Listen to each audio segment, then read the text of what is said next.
Here's a mindset shift that might just change your life forever, increase your family life, and just make generally success something that is real, and you're not just hiding behind and you're always chasing and creating these illusions in your mind that just stop you actually being yourself and being that authentic nature, that intrinsic person that you want to be, and just go out every day and live life in a natural flow.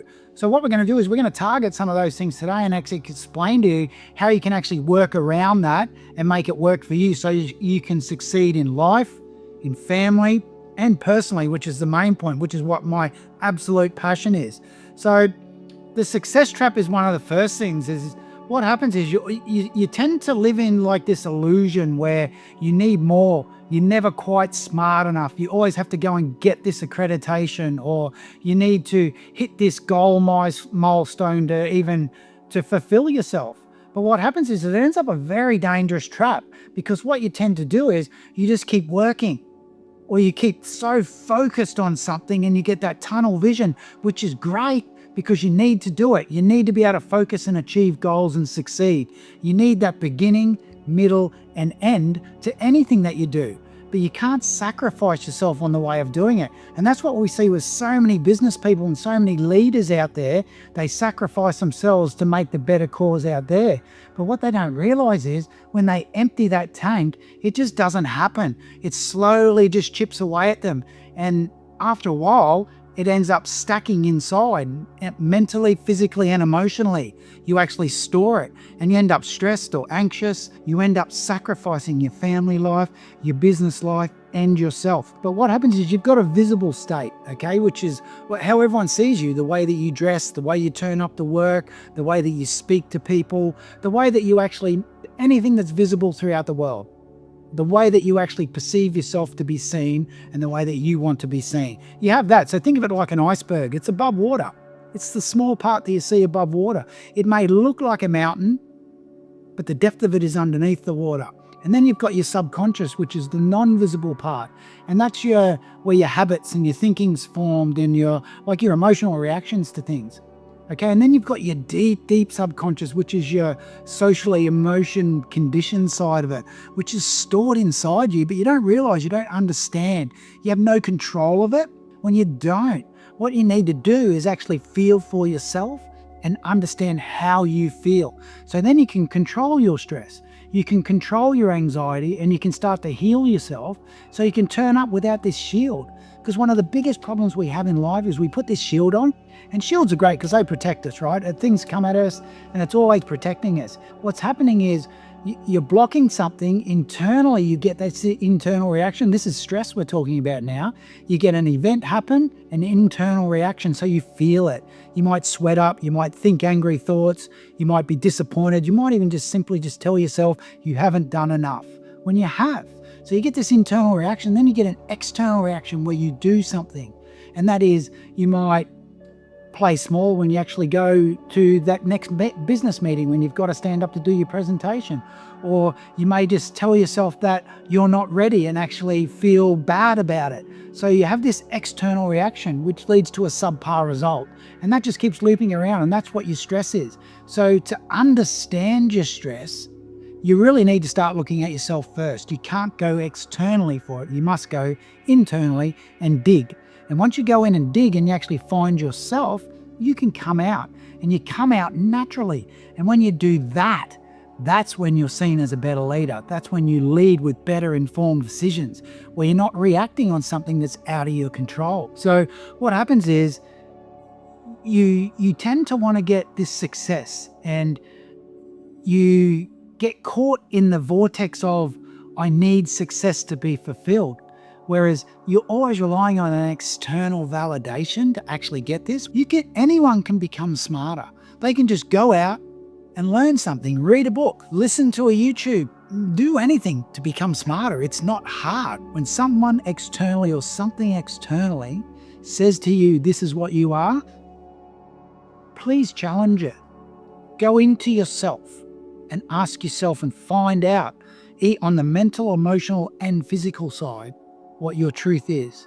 And then seek that help if you need that help. But understand you first. Don't just get labeled and stick with it, because once you identify and you say that's what you are, That is what you are. You don't need to accomplish things externally to have self-validation and self-growth. You do want to do those things, but you need to come from your heart center and you need to come from yourself. And when you can do that, you just keep moving forward in a natural growth progressional state. And that's the beauty of it. And it oozes out of you. You can't hide it. When you have passion and you have purpose and you have a strong underlying core value and belief that aligns with it, you are unstoppable as a person. You are unstoppable as a family member. You are unstoppable as a business member. You're unstoppable as a leader. So start flipping that iceberg up the other way and start working on yourself first. Take the growth of yourself. And that is where authenticity comes in. When you know yourself, what you choose to resist, you cause to persist. So what you want to do is, we teach a thing called the 4 R's, which is rest, roam, release, and return. So resting, you can just think of it as is doing something that with intention of what you're setting down to do. So in meditation, we would call it resting or meditating, transcending, whatever you want to call it, it's resting. And then what happens is your mind just kicks in because your mind's always active, so it roams. Your mind just starts to roam and all these thoughts, the monkey mind, starts coming in at you. And that's fine. We don't want to stop that. We want to own everything. But what we want to stop is you stressing about what's coming into your mind and what you're processing inside it. Okay, and that's where the success trap really starts to come in. It's because you start stressing on it, which means you're focusing with intention on something you don't want, which means you are drawing it towards you. You need to release from it, which is not push it away, just release from it and return back to your intention, what you're trying to do at the time. When you do that, resting, roaming, releasing, returning, you become this balance. It's like water. The beauty of water is it'll always find its way. It will always find the level. It has balance. It never sits sideways for you. It will sit balanced. It always does it. So be water. And that's what we're trying to portray here in the metaphor of using water, is find your natural flow and balance. And when there's a way, you will always find it. Now, one of the biggest issues that we get, so we got stress, right? So we'll deal with stress a little bit later in this video. But one of the things is we have a thing what's called an illusional treadmill. And it's stress related or fear based. And most people don't relate themselves to fear, but most of the time when they have stress or they have anxiety or they worry about something or they believe they're not good enough or they think that they need to keep working and not go home or they want to drive people into the ground more, is the fear base. And that's one of the things where these illusional treadmills are great. So they work in stages. So generally you'll have an external outcome and you have an internal outcome. And it'll work in the 3 stages of you have a triggering event or something will happen. An event always happens that will cause something to take place. Generally what will happen is you'll get an internal reaction to it, which will force you to do an external reaction, which will create that subpar result. So we want to eliminate it. Now with the illusional side that's when it couples another couple of layers on top of it where you never believe you're enough. You never believe you've done enough. You have this illusion of, if I go and learn something, I'll be right. Or if I just finish this report before I go home, I'll be okay. But what happens is you push through and you do the report and then you feel great and you tick off the box that you've done the report. But it doesn't last. It's an illusion. It disappears. So internally you don't feel fulfilled. That true core value and belief that you hold in your deep subconscious starts to rear its head again. And once you feed that information to your conscious mind, that's what it will process. If you put the wrong information in a spreadsheet, it'll give you the wrong answer every time. So it's not the making of you, it's what you're feeding yourself and what you're starting with.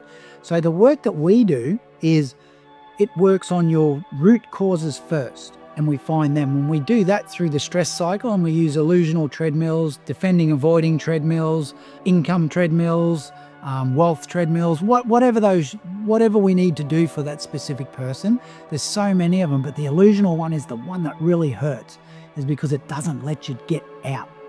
It's the illusion of, if I do this, I will be this. So when that time finishes, because all sports people, all business people, all family members, all people have a time. And that time, as you age, gets less and less and less and less. And you can do less things at the high achieving ability. So what happens is you soon start to realize that I haven't been myself all this time. I've chased something. I've chased an illusion that just keeps coming back, and I never can feel fulfilled. So the secret is to work on yourself on inner growth. And when you work on inner growth, you learn yourself and you grow internally. So what you do is you actually wake up to yourself, which is acknowledging it or just becoming mindful of it. So mindfulness is great, and we deal heavily in mindfulness, but you need to fix the root cause first. Otherwise, what you choose to resist, you will cause to persist. So what you want to do is, we call that waking up. And then what you want to do is you want to grow up, okay? And what that is then acknowledging and experiencing it and actually working through it, working through on yourself and finding your true center. And when you do that, you start clearing up problems. And when you start clearing up problems, you start showing up. You show up as that better leader. You show up as that better person. You show up as that perfect husband. You show up as that exceptional father. You show up to your team members, and they naturally want to show up with you because you lead by example. So you have no control of the outside world, but you do have complete control of yourself and how you respond. So by clearing up your internal self, waking up, clearing up, growing up, allows you to show up and be the person that you really are. And that's one of the beauties of it. So you got mental, emotional, and physical. And that's where they really ring true and become super powerful. On the mental side, when you actually work with an inner growth coach, or you actually do work on yourself, mentally, your focus will always increase, is because it's with intent and you're balanced like water. You're not stressed or anxious. So what happens is your productivity skyrockets. So all of a sudden, you're doing more with less, which is what we all want to do, right? Now, when you get in there and you do that productive work, grind till your heart is happy with it. Get it done. Bang, bang, bang. You want to do that. But you want to be able to tap out and be water again. You want to be able to delegate with heart center.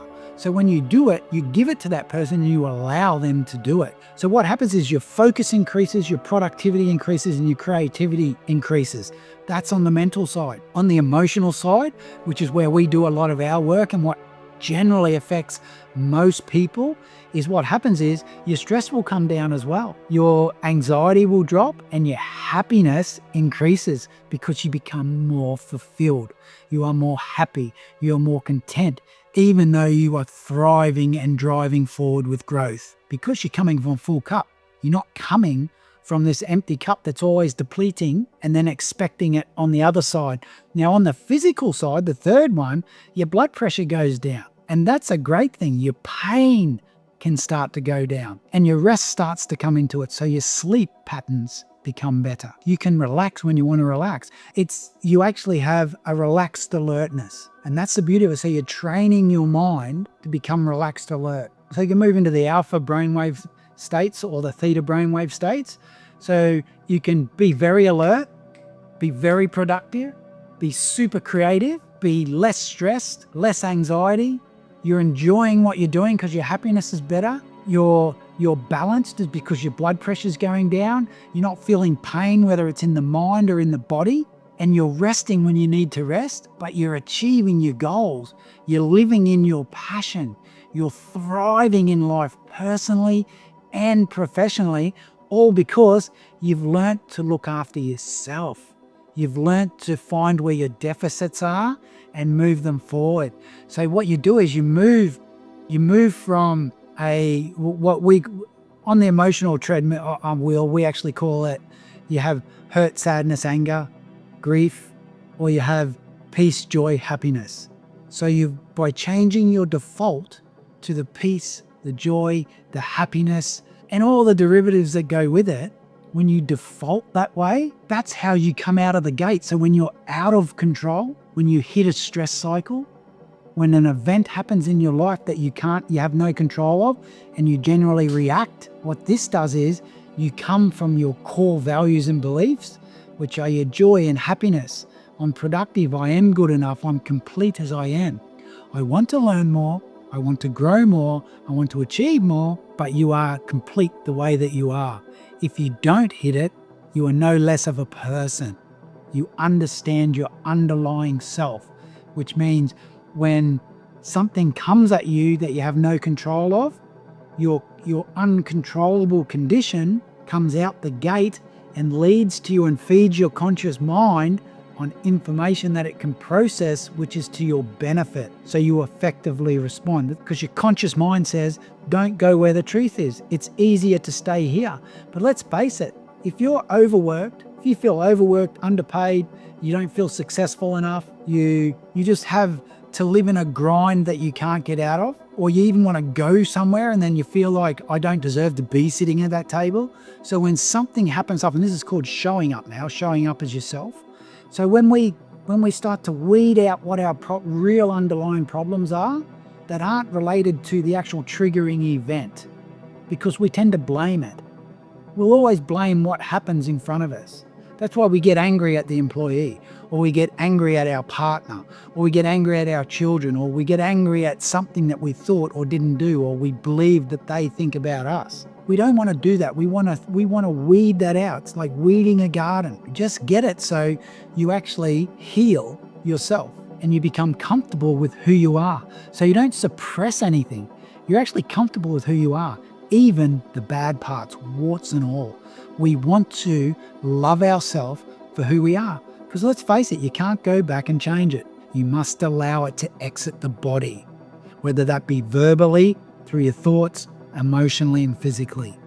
You must let it exit the body, otherwise you stack it and store it and it becomes anxiety. It starts with stress and becomes very anxious over time. So you want to start getting your mindset shift and start changing the way that you think about things. And this is one of the key things to it. It's not about chasing more and feeling fulfilled. It's just asking yourself, have I done enough and am I enough? And if you don't think that you are, inquire into your internal self. We call it an inward stroke. And anything that is external validation or anything that is needed from something outside of you is external, which is an outward stroke. So on the inward stroke, you want to feel how you feel. You want to really sit down and look at how you feel. Write it down if you have to. So this is a good exercise to do. So if you want to start to work this out, or how do I achieve this initially, is as soon as you have a feeling, and it might be sweaty palms, it might be you got angry, you might have yelled at someone, or you may have just felt like, I can't do this. Or you may have just been procrastinating. Write down on paper what you're doing at the time. And then ask yourself, how do I feel about it? Ask yourself, how do I feel? How will I feel if I don't reach it? So you want to start recognizing what your patterns are. That's the simplicity of it. Write it down. Get that handwriting cognition working. Write it down, because you can go back to it and read it, but make sure you read it. And you'll also know at that point, am I lying to myself? So you just want to learn who you are. And when you are comfortable with who you are, it doesn't matter that you don't know as much as that person, because you can be you. And there's no better person at you than you. If you go into that boardroom and you have that meeting, you are entitled to be there. You also know that you should be there and you can provide value. It's because at the end of the day, you do you. And if you fail, well, you fail. Do you have to learn and grow from it? Absolutely, you've got to learn and grow from it. But what you've got to do is you've got to actually know that that's you, so you don't fall back into a stress cycle and get caught on an emotional treadmill you can't control. It's too late, because internally you feel it, like we said before, and externally you do something that's subpar, that is not good. You play small in a situation where you can play tall, or you don't go to that meeting, or you zip your lip and you don't say a word. You don't believe in yourself. This is getting you towards, what do I fear? Why am I fearing it? And how does it play out in my body? What is that internal? What triggers me? Which is generally what we blame. So between that trigger and that internal reaction, we need to work there and find out and start to inquire, why are we feeling like this? And your conscious mind generally will not let you go there. You've got to get out of it and go into your deep subconscious to find those answers. And a really good exercise is write it down and just keep drilling down through questions. Keep asking your question on that same answer all the time until you actually get truth, where you go, that's it. And then from there, you can You can start to move mountains because you start to understand yourself. Well, that brings in awareness. So one of the key things here is really start to look at how you can redefine yourself. And it doesn't have to be labeled as success. Just find yourself. What you want to do is recognize what your patterns are, detach from external validation, and just be you. And if you can turn up as you, you would be amazed where that will take you in life. And you'll be amazed as in what people will want to give you back. It's because they see you for you. They love someone who's authentic. They see straight through someone who's not. So let's not be inauthentic. Let's learn authentic and become that authentic leader. Just break free from stress. Break free from doubt. Make your business grow authentically. Bring internal inner peace to yourself. And that's one of the things I really love is inner peace, because most business people don't have it. They're exceptional at their job. They're exceptional at growing a business. They're exceptional at potentially leading that team, but they sacrifice themselves. They burn out. So what you want to do is to break free from self-doubt and stress. Get a coach if you need to get a coach. Go and learn something somewhere else that can actually work you towards learning inner growth work, and find yourself first. And once you do that, you'll thrive in life. So hopefully it helped.